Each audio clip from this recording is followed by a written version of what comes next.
Hello friends. जाति और धर्म ये दो बड़े मुद्दे हैं और सदियों से इंसान इन्हीं दो बातों के चारों तरफ घूमता रहा है और कुछ ना कुछ झगड़े करता रहा है, लोगों को सताता रहा है, परेशान करता रहा है। तो ये मेरी समझ में आया कि जाति क्या है और जाति को बनाने से हमारा धर्म के ऊपर उसका क्या बुरा प्रभाव पड़ा है, ये मैं आज बताना चाहती हूँ। और कैसे जो हमने जातियाँ बनाई हैं वो क्यों गलत हैं और उसमें फिर सभी का कैसे नुकसान है। जो अपने आप को ऊंची जाति का समझते हैं या जो नीची जाति का समझते हैं, उन लोगों का सबका ही इसमें नुकसान है। तो जब हमारा सबका ही नुकसान है तो हमने ये सिस्टम क्यों चला रखा है, तो यही बात मैं डिस्कस करने के लिए आज ये वीडियो बना रही हूँ। वीडियो अगर अच्छी लग रही है तो लाइक, सब्सक्राइब, शेयर, कमेंट कर दीजिए। तो जाति है व्यवसाय।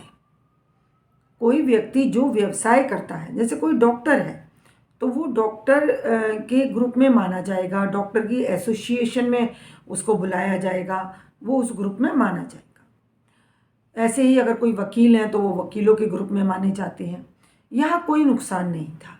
जो सफाई कर्मचारी है, अगर वो कोई सफाई कर रहा है तो वो सफाई वाला माना जाएगा, जो जूते बनाना है वो मोची माना जाएगा, जो बाल काट रहा है वो नहीं माना जाएगा।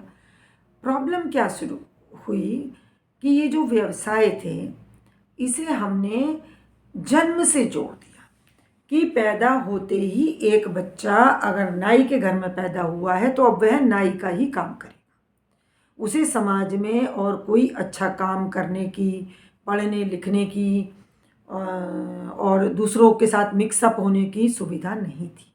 ये बहुत बड़ी गलती हुई है पास्ट में। आधी आबादी को, मतलब बहुत बड़ी परसेंटेज को हमने उनके व्यवसाय में बांध दिया कि अगर तुम्हारे पिता ने सफाई का काम किया है तो अब तुम और तुम्हारे बच्चे और आने वाली सारी पीढ़ियां केवल सफाई का ही काम करोगे। और इसके चलते ना तुम्हें पढ़ने का अधिकार है, ना तुम्हें और लोगों के साथ बैठने का अधिकार है, छूने का अधिकार नहीं है, नल से पानी पीने का अधिकार नहीं है, साथ में बेंच पे बैठने का अधिकार नहीं है। क्लासरूम के बाहर पढ़े थे अंबेडकर जी भी। तो बच्चों को कोई पढ़ने की बहुत इच्छा रखता था, पहले तो उसको डिस्करेज किया जाता था, और अगर वो फिर भी अड़ गया कि पढ़ना है तो उसे कहते थे क्लासरूम के बाहर बैठ के पढ़ ले। और पानी भी पीना है तो दूसरा कोई उसे बर्तन से ऊपर से डाल के पानी पिलाता था। तो ये जो एक हमने इंसान के साथ में ये बड़ी नाइंसाफ़ी की कि जन्म से वो स्वीपर है, जन्म से वो मोची है। तो ये जन्म से था नहीं, ये कर्म से था। कर्म से जो व्यवसाय थे उसे हमने जन्मों से कर दिया। और ये इतना बड़ा अधर्म है, इतना बड़ा अधर्म है। भेदभाव करना, बच्चों को पढ़ने की सुविधा ना देना, पानी पीने नहीं देना, कुएं से पानी लेने नहीं देना, मारपीट करना। आज भी अगर सो कॉल्ड दलित, वैसे तो मैं ये मानती हूँ ऊंची जाति वाले ऊंचे कैसे हैं अगर उनके कर्म खराब है, और नीची जाति वाले नीचे कैसे हैं अगर वो सेवा कर रहे हैं। खैर, ये एक तरफ छोड़ते हैं अभी इस बात को। तो आज भी अगर कोई घोड़ी पे चढ़ के बारात निकालता है तो कई बार उनको पीटा जाता है, कई बार उनको पुलिस साथ में रखनी पड़ती है। जबकि रिजर्वेशन के बाद काफ़ी लोग सक्षम हुए हैं और इकोनॉमिक कंडीशन उनकी अच्छी हुई है। लेकिन ये जो भेदभाव है छुआछूत का, ये तो प्रोफेसर बन गए हैं। दिल्ली की प्रोफेसर हैं, एक डीयू की संस्कृत की लेक्चरर हैं, उनका इंटरव्यू आया तो पूरा बता रहे हैं कि जहाँ भी वो रहती हैं उनसे भेदभाव बढ़ता जाता है। बहुत ख़राब कंडीशन है, आज भी दिल्ली के अंदर ख़राब कंडीशन है। तो यहाँ मेरा विषय ये नहीं है कि मैं उनकी पैरवी कर रही हूँ। विषय ये है कि जो लोग अपने आप को ऊंची जाति का समझते हैं और जो लोग उनसे घृणा करते हैं और उनको बराबरी का अधिकार नहीं देते हैं, उनसे दूरी बना के रखते हैं, छुआछूत करते हैं, तो वो धर्मी कैसे? वो किसी भी धर्म में कैसे? वो तो अधर्मी लोग हैं। ये तो अधर्म हुआ ना। देखिए, बराबरी का अधिकार है, बराबरी का अधिकार है प्रॉपर्टी में, बराबरी का अधिकार है रिसोर्सेज में। पांडव कौरव का युद्ध क्यों हुआ? क्योंकि दुर्योधन उनका हिस्सा नहीं दे रहा था। तो कृष्ण ने कहा कि जब जब धर्म की होती हानि और बढ़ता पाप है, तब तब मनुज अवतार ले, संहार करता आप। कि जब जब धर्म की हानि होगी, तब तब मैं अवतार लेकर के मनुष्य का रूप धारण करके आऊँगा और खुद मारूंगा उन लोगों को जो दुष्ट हैं, जो अधर्मी हो गए हैं। कृष्ण भी यही कहते हैं।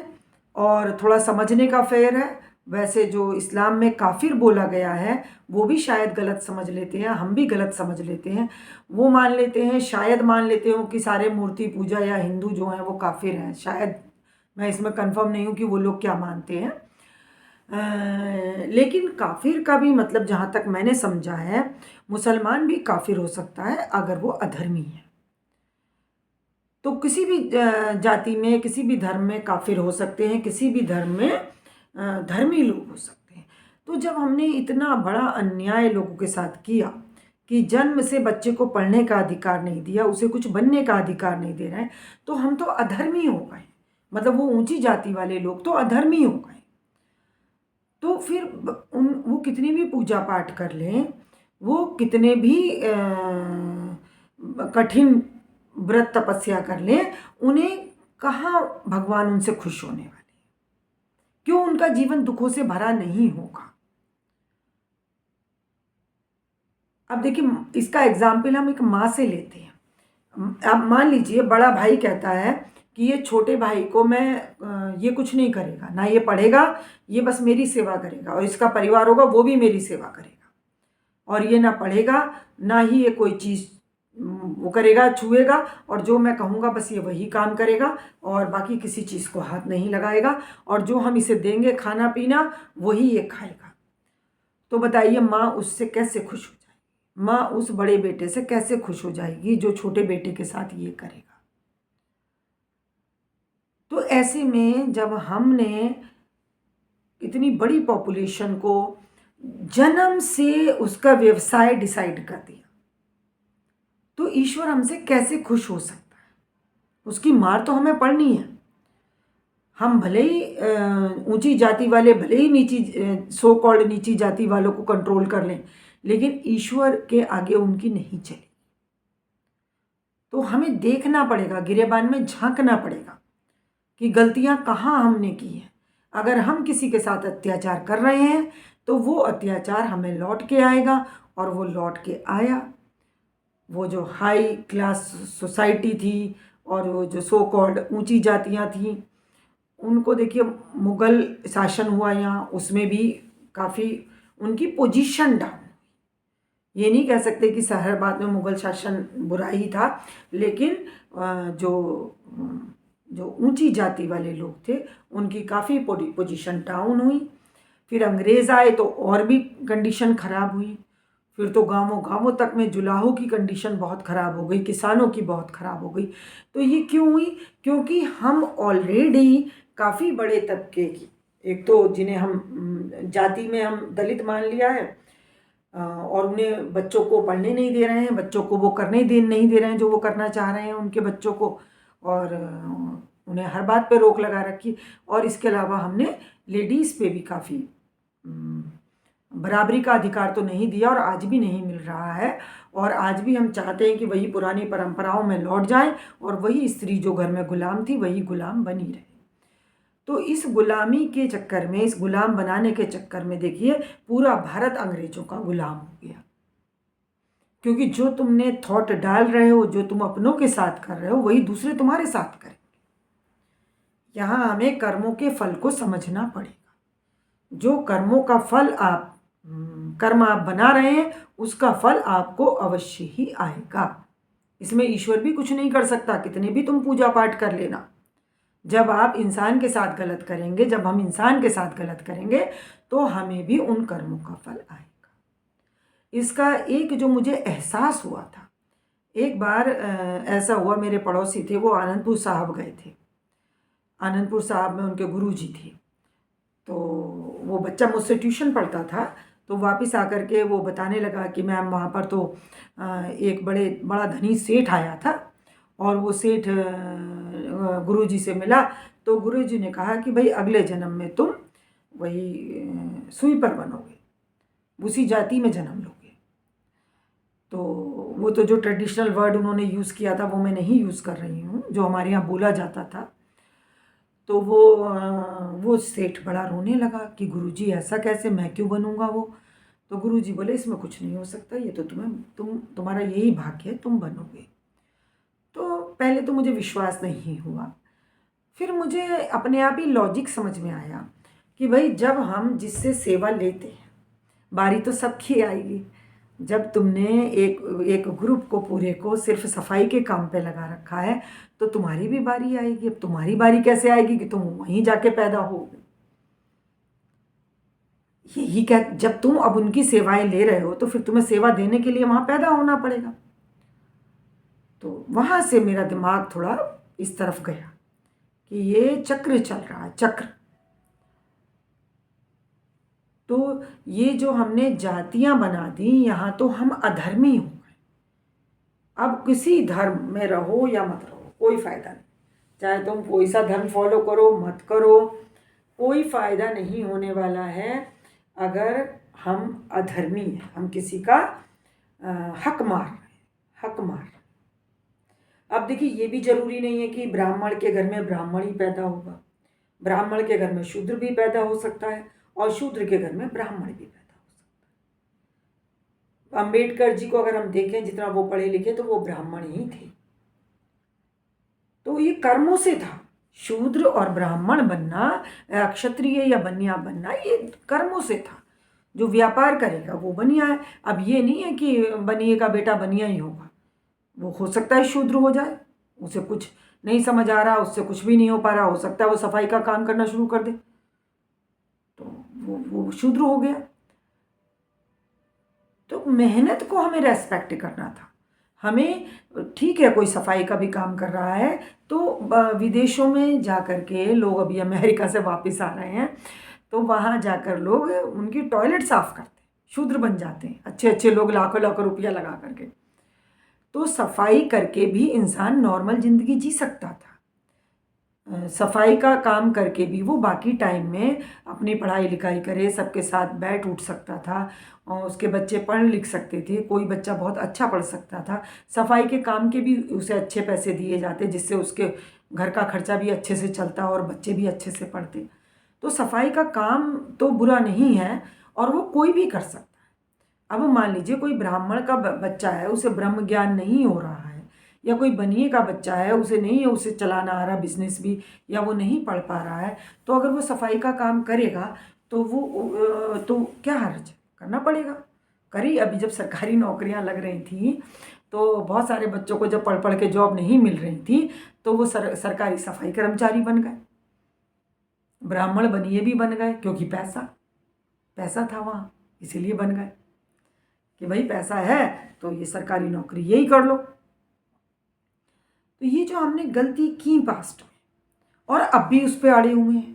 अब इतने कानून बन गए, लोगों ने बराबरी की बात की, इक्वलिटी की बात की, इतने कानून बना दिए, अभी भी हम उस माइंड सेट से बाहर आने के लिए तैयार नहीं हो रहे। हम यही मानते हैं कि हम ऊंची, मतलब जो ऊंची जाति वाले लोग हैं वो यही मानते हैं हम बड़ी ऊंची जाति के हैं, और जो नीची जाति वाले जिन्हें माना जाता था वो उतना अच्छा नहीं है। आज भी वो भेदभाव बरतते हैं जहाँ तक उनसे होता है। तो ये कोई ज़रूरी नहीं है कि किस जाति में कौन पैदा होगा। जाति जन्म से हो ही नहीं सकती है, जाति तो कर्म से है,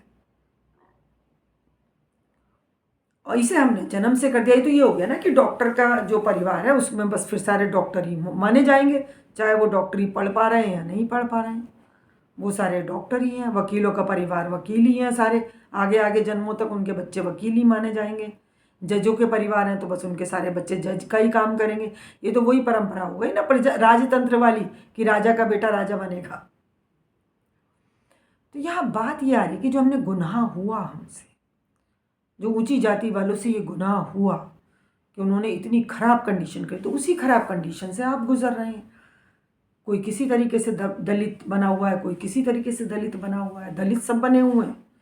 जहाँ आप प्रेशर में काम कर रहे हैं, प्रेशर में हैं, तो वहाँ आप दलित ही हैं, दबे कुचले ही हैं। तो अगर हम धर्म में हैं ही नहीं, जिस धर्म पे हम लड़ाई करते हैं, ये हम संस्कृति के नाम पे बड़ा लड़ते हैं, संस्कृति के नाम पे लोगों को बड़ा टारगेट करते हैं, तो वो संस्कृति का तो ये बड़ा काला रूप है हमारा कि हमने लोगों को जातियों में बांध दिया, जन्म से बांध दिया। जन्म से बच्चा पैदा हुआ है, वो देखिए वो किस तरह का है, वो क्या करेगा, और जो वो कर पा रहा है उसे सुविधा दी जाए पढ़ने लिखने की, फिर वो जो बन पाए वो करेगा। जन्म से जो ये जातियां बना दी, ये बड़ा गुनाह हुआ है, इससे हम अधर्मी हो गए हैं। देखिए रावण अधर्मी हो गया था, तो क्या हुआ, जिसने रावण का साथ दिया सब मारे गए। विभीषण ने नहीं दिया तो वही बचा, धर्म बचेगा। ये बात आप अगर आप ईश्वर को मानते हैं तो पुराना उठा के देख लीजिए, चाहे वो राम का ज़माना था, चाहे वो कृष्ण का ज़माना था, चाहे वो मोहम्मद साहब की बात थी, चाहे वो जीसस की बात थी, तो ये तो आप उठा के देख लीजिए, धर्म ही बचेगा, अधर्म मारा जाएगा। तो अगर हम अधर्मी बन रहे हैं तो हमें कौन बचाएगा? ये तो हमने युद्ध ईश्वर से छेड़ दिया। ये जो हमने लोगों के साथ अन्याय किया है, चाहे वो सो कॉल्ड नीची जाति बना दी है, चाहे वो स्त्रियों के साथ अत्याचार हैं, उन्हें भी हमने एक जगह बैठा दिया है कि बस तुम ये करोगी, तुम्हारा ये काम है, तुम नहीं करोगी वो काम। अब पैसे का अधिकार नहीं है, प्रॉपर्टी में अधिकार नहीं है, अब तो है भी थोड़ा बहुत, अभी भी देना नहीं चाहते हैं। तो ये जो हम अधर्म कर रहे हैं, ये तो अधर्मी को कौन बचाएगा? फिर वही मुगल आए थे तो फिर कोई आएगा, फिर अंग्रेज आए थे तो फिर अब कोई किसी और रूप में आएंगे।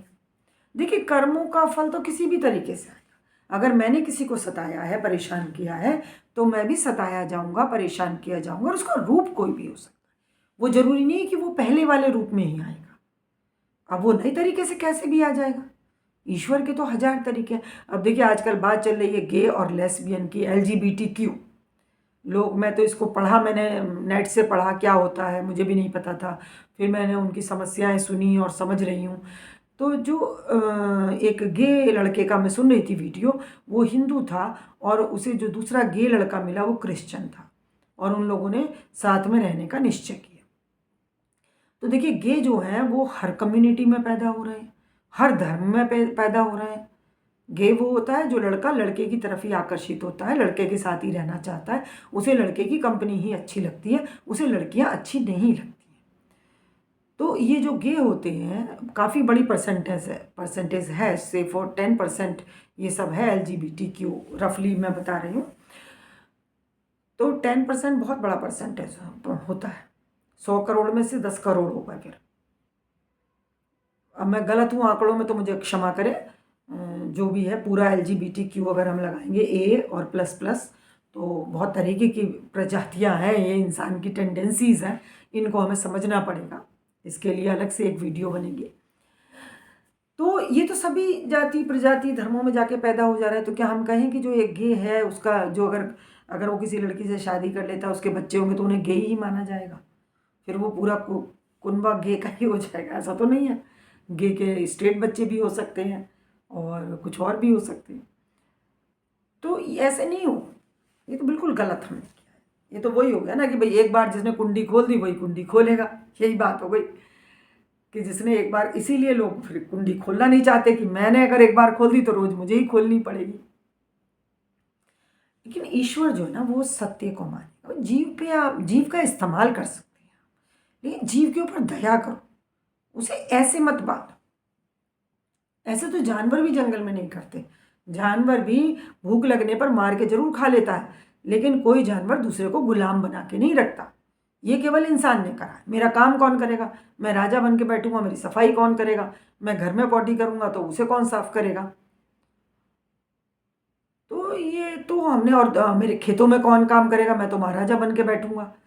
तो जब हम अपना काम दूसरों पे डाल देंगे और उन्हें इनह्यूमन कंडीशन में रखेंगे, चलिए काम करवाया, पैसा दीजिए, ठीक से दीजिए, कोई हर्ज नहीं है, लेकिन उन्हें हम इतने दबा के कुचला के हमने रखा है कि हम, धर्म हमारा छूट गया। यहाँ बात धर्म की है, हम तो अधर्मी हो गए। रावण ने अन्याय किया, रावण अधर्मी। दुर्योधन ने अन्याय किया, दुर्योधन अधर्मी। हिटलर ने अन्याय किया, हिटलर अधर्मी। तो हम जो इतनी बड़ी पॉपुलेशन का हक मारे बैठे हैं, जो ऊंची जाति वाले, उन्हें रेस्पेक्ट नहीं है, उन्हें घोड़ी पे चढ़ने का अधिकार नहीं है, उन्हें पढ़ने का अधिकार नहीं है, आज की डेट में उन्हें ऑक्यूपेशन का अधिकार नहीं है। मेरे आसपास में कुछ लेडीज़ हैं जो उस कम्युनिटी को बिलोंग करती हैं। अब वो घरों में थोड़ा सफाई करने लगी हैं। पहले तो घर में कोई उनसे सिवाय वो लैट्रिन साफ़ कराने के कोई और काम का कोई सवाल ही नहीं था।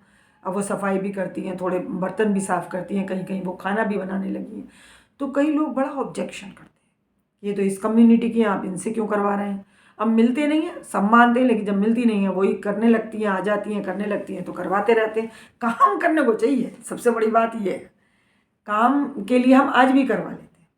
तो आज भी उन्हें ऑक्यूपेशन का उतना राइट नहीं है, क्योंकि लोग फिर उनको टारगेट करते हैं। मतलब जो उनसे काम करवाते हैं, कुछ लोग उनको टारगेट करते हैं।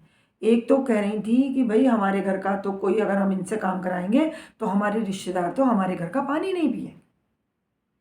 तो स्थिति, एक डीयू की प्रोफेसर का इंटरव्यू है आमिर खान के साथ, वो बताती है कैसे उनके साथ सीट पे बैठना नहीं चाहता था, कोई उनके रूम में रहना नहीं चाहता था जेएनयू में। और जहाँ घर किराए पे नहीं मिल रहे थे, घर किराए पे लेके रहीं, तो वहाँ मकान मालिक ने उनकी मम्मी से कहा, नहीं तुम्हें हमारे पोर्शन की रोज़ सफाई करनी पड़ेगी, तभी तो हम तुम्हें रखेंगे। तो देखिए इतनी घृणा है। मतलब जब उनकी बेटी डीयू में प्रोफेसर है, उनकी इतनी अच्छी सैलरी है, तो वो तुम्हारे घर में सफाई तुम किसी और को लगा लो। नहीं, उन्हें नीचा दिखाना, उनकी इंसल्ट करना कि मकान में रहना है तो तुम्हें हमारे पोर्शन की सफाई तो करनी पड़ेगी। तो ये जो माइंड सेट है, ये अधर्मी वाला माइंड सेट है, ये मैं कहना चाह रही हूँ। अब आप कितना भी पूजा पाठ कर लीजिए, कितनी माला जप लीजिए, कितने तीर्थ कर आइए, कितने कुंभ नहा के आ जाइए, ईश्वर खुश नहीं होगा। ईश्वर खुश नहीं होने वाला। जैसे माँ खुश नहीं होगी अगर आप छोटे भाई का शोषण कर रहे हैं, तो माँ खुश नहीं होगी। अगर आप उसको कुछ काम नहीं करने दे रहे हैं कि बस ये मेरी सेवा करेगा, इसकी बीवी आएगी वो भी मेरी सेवा करेगी, इसके बच्चे होंगे वो भी मेरी सेवा करेगा, तो माँ आपसे कभी खुश नहीं होगी। ये युद्ध आपने माँ से छेड़ रखा है, तो ये युद्ध हमने ईश्वर से छेड़ लिया है। ये जो हमने शोषण की प्रवृत्ति बनाई है, जानवरों का शोषण हम कर रहे हैं, दलित बना के आधी पॉपुलेशन का हम कर रहे हैं, स्त्रियों का हम कर रहे हैं। तो भाई मैं ही एक नवाब हूँ, बस मुझे ही सबकी सेवा की ज़रूरत है, बाकी सबको किसी को ना रेस्पेक्ट की ज़रूरत है, ना उन्हें फ्रीडम की ज़रूरत है, ना उन्हें ठीक से खाने पीने की ज़रूरत है, ना उनका पैसे पे कोई अधिकार है, ना उन्हें डिसीज़न लेने का अधिकार है।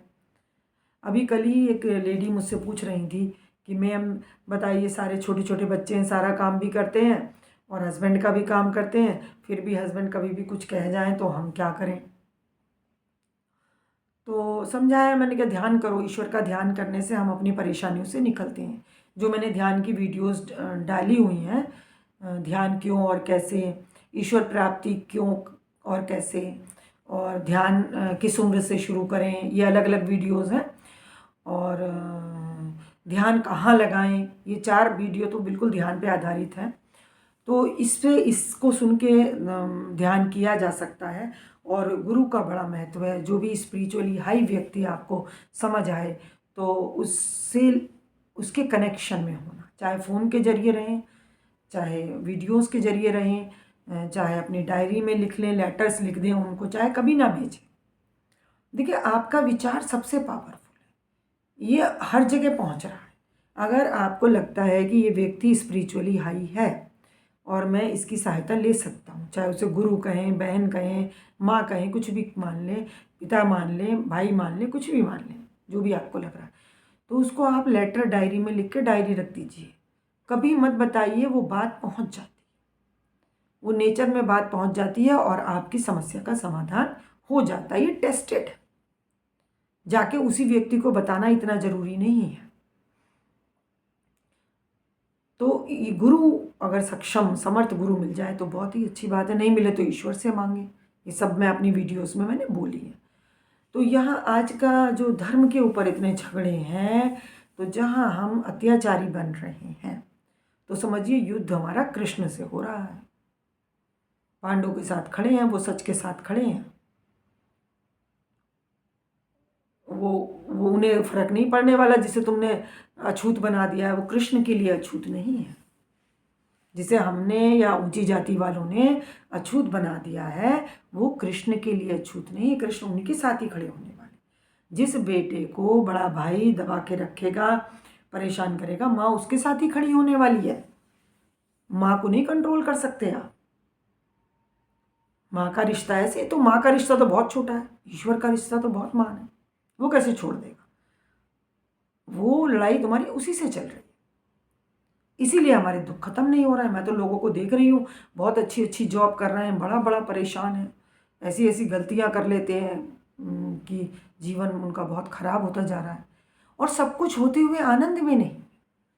तो जो टेंशन आपने उन्हें दी, जो हमने ऊंची जाति वालों ने टेंशन दी किसी को नीची जाति का बना के, उसके पास खाना नहीं है, उसे आप फेंक के खाना दे रहे हैं, उसे अगर पानी दे रहे हैं, कोई चीज़ दे रहे हैं तो ऊपर से डाल के दे रहे हैं। वो कुएं से पानी नहीं ले सकता, प्यासा बैठा रहेगा, घर में पानी नहीं होगा तो बैठा रहेगा, और कोई व्यवसाय करने का अधिकार नहीं है। और यही तो प्रॉब्लम थी कर्ण के साथ। कर्ण जो कुंती के पुत्र थे, वहाँ भी था कि वो शादी से पहले हो गए तो उन्हें बहा दिया।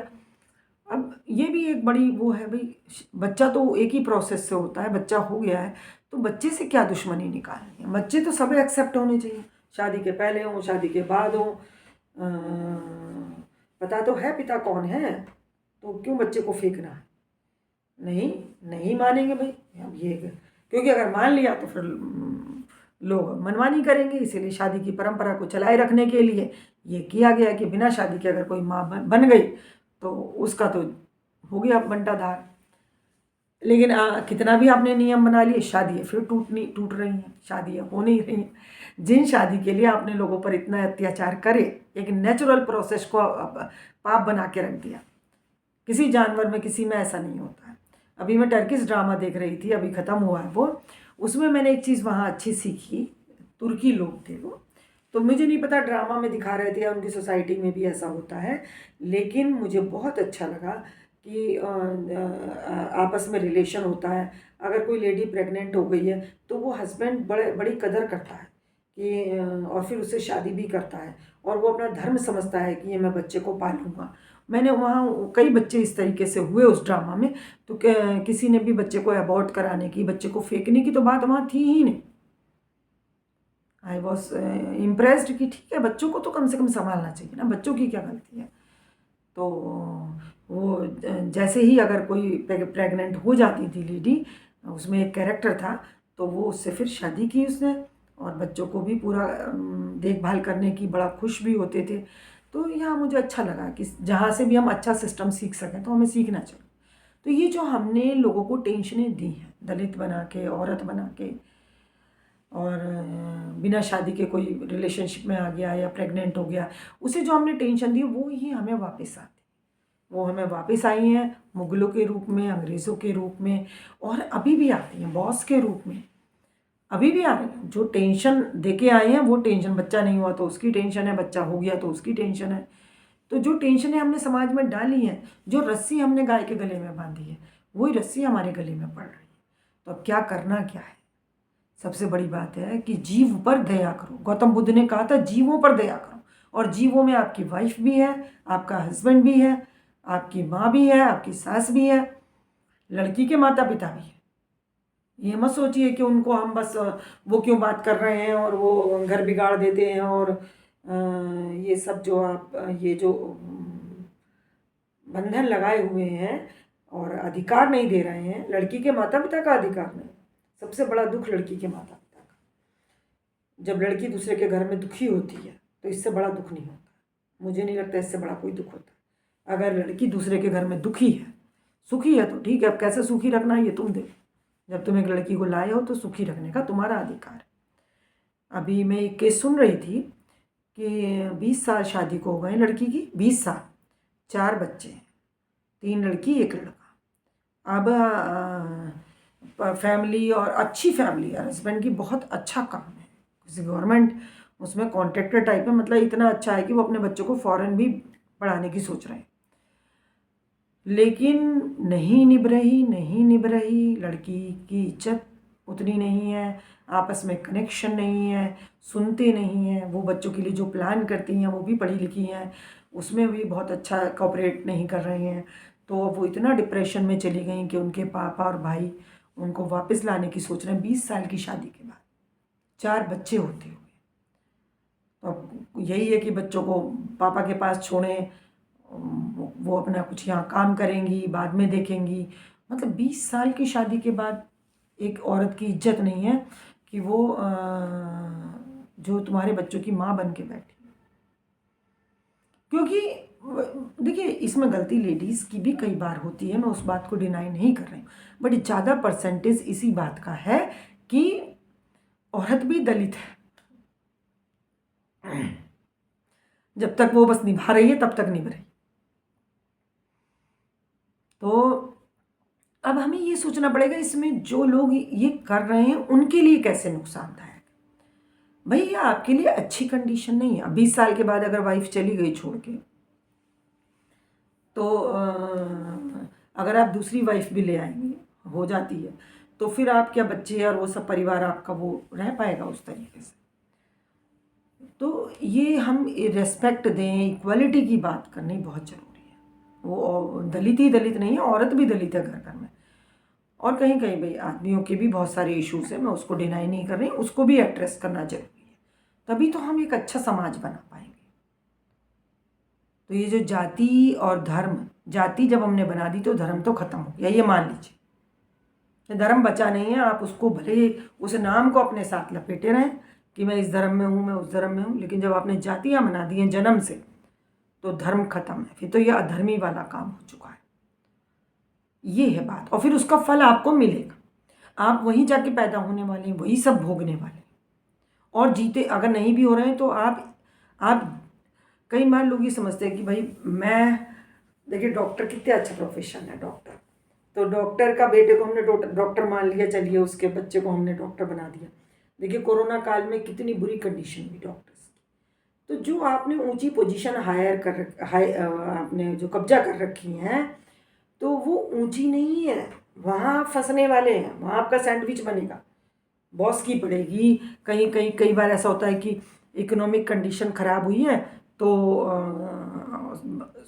सुसाइड, दलित सुसाइड कम करते हैं, अगर आप ध्यान देंगे तो। जो ज़्यादा रिच होते हैं, ज़्यादा पोजीशन पे हो, तो वही लोग सुसाइड करते हैं, वो अपना सैंडविच बनाए पड़ा है उनका। तो देखिए मेन बात आज यही है कि अगर हम जाने तो सही ना, कुछ लोग तो ये मानते नहीं जी ये तो हमारी सेवा के लिए ही पैदा हुआ है, इसका गाय का शोषण करना हमारा अधिकार है, इसे खूंटे से बांध के रखना हमारा अधिकार है नहीं वो आपका, जो आप डालेंगे वो आपको वापस आएगा, और आ रहा है। इसलिए दुख खत्म नहीं हो रहा। इतनी मेहनत कर करके बच्चे पढ़ते हैं और पढ़ने के बाद फिर अतुल सुभाष बन रहे हैं, जो दुख हम दे रहे हैं वही वापस आएगा। एक हर जीव के पीछे औरत नहीं है, वो ईश्वर की रचना है, पुरुष भी ईश्वर की रचना है। जो उनका शोषण करते हैं वो भी बहुत, आजकल मैं वीडियोस देख रही हूँ गेज की, लेस्बियंस की, तो उनका भी जो शोषण होता है, या नॉर्मल बॉयज़ का भी बहुत शोषण होता है। घरों में कुछ ऐसे नियम है कि वो भी बहुत अच्छी कंडीशन में कई बार नहीं आते। तो इन चीज़ों को समझ के सुधारने की ज़रूरत है। नहीं तो हम कितना भी पूजा पाठ कर लें, कितने ऊंचे पड़ जाएं, कितना पैसा कमा लें, शांति नहीं मिलेगी, सुकून नहीं मिलेगा, गले में एक फंदा कसता रहेगा, बेचैनी रहेगी। और इस सब का इलाज आप हमारे बस में नहीं है। ध्यान करो, ईश्वर का ध्यान करो, ईश्वर से ईश्वर को मांगो। जब हम ईश्वर से ईश्वर को मांगते हैं, वो एनर्जी हमारे अंदर बढ़ती है, तब वह हमें राह दिखाती है कि हम इस चक्रव्यूह से निकलें कैसे। देखिए चक्रव्यूह है, अर्जुन को आता था चक्रव्यूह से निकलना, अभिमन्यु को नहीं आता था। तो अभिमन्यु चक्रव्यूह में मारा गया। 7 महारथियों ने मिलकर अटैक किया। वो जो बड़े धर्मी थे, जो बड़े सिंहासन को सपोर्ट कर रहे थे, गुरु थे, और वो सब उन्होंने मिल के एक अकेले अभिमन्यु का वध कर दिया युद्ध में, जो युद्ध के नियमों के भी खिलाफ था। ये धर्म है, ये धर्म। तो यहाँ धर्म खत्म है। तो चक्रव्यूह से निकलना उसको नहीं आता था, क्योंकि वो सुन नहीं पाया था, तो वो मारा गया अंदर। तो हम भी इस चक्रव्यूह में फंसे। हम ये धर्म, जाति, और मैं ऊंचा नीचा, नीची जाति, ऊंची जाति, ये औरत है और ये आदमी है, ये तो ये करना ही पड़ेगा। तो कई आदमी होते हैं जो उतना नहीं कमा पाते हैं, कमज़ोर होते हैं। कई बॉयज़ होते हैं, उनके अंदर लड़कियों वाली ज़्यादा टेंडेंसी होती है, उनको मार मार के घर से निकाल देते हैं। कई लड़के इसलिए नहीं बताते हैं कि हमें मार के घर से निकाल देंगे कि मैं क्या हूँ, मैं क्या महसूस करता हूँ। तो ये सब जो हम अत्याचार कर रहे हैं, यही हमें लौट लौट के आएगा। लेकिन हम इससे बाहर कब निकले? ये हमारे 7 महारथी हमें मार रहे हैं, मार दे रहे हैं। चाहे हम बीपी से मर रहे हैं, चाहे डायबिटीज़ से मर रहे हैं, या चाहे हम सुसाइड कर रहे हैं, या मर्डर कर रहे हैं, या हम कुछ भी दुखी हो रहे हैं, दुख दे रहे हैं, ये 7 महारथी हमारे चारों तरफ लगे हुए हैं, ये हमें मार रहे हैं। और इसे बचाने के लिए अर्जुन की ज़रूरत है, कृष्ण की ज़रूरत है। वो ईश्वरीय एनर्जी मेरे अंदर आ रही है। जो ध्यान के मैं 4 वीडियो बताई हैं, उनमें से सुन लीजिए। आपको धीरे धीरे सुनेंगे, समझ आएगा, आपको एनर्जी मिलेगी और कोई ना कोई रास्ता निकल के आएगा। ध्यान ईश्वर से, ईश्वर को मांगने से ही समाधान होगा। जब वो एनर्जी हमारे अंदर बढ़ेगी, तब ही हम इन सब चीज़ों को समझ के इससे बाहर निकल पाएंगे। हम नहीं निकल सकते, वो निकालेगा। बच्चा नहीं अपने आप को संभाल सकता, माँ संभालती है। वो एनर्जी आएगी तभी वो हमें इस चक्रव्यूह से बाहर लाएगी। और जितने लोग ध्यान करेंगे, उतना समाज सुधरता चला जाएगा। जब तक लोगों के अंदर ईश्वरीय एनर्जी नहीं बढ़ेगी, उनके अंदर गई हुई ये टीचिंग, ये ठोसता खत्म नहीं होगी, तब तक वो इससे बाहर नहीं आ सकते। वो 7 महारथियों के हाथों मारे ही जाने वाले। खुद को मारेंगे, खुद को खुद गुस्सा कर करके मारेंगे, नफरत कर करके मारेंगे। नफरत में जो इंसान रहता है, वो नरक की आग में जलता है। थैंक यू फ्रेंड्स, मिलती हूँ अगली वीडियो।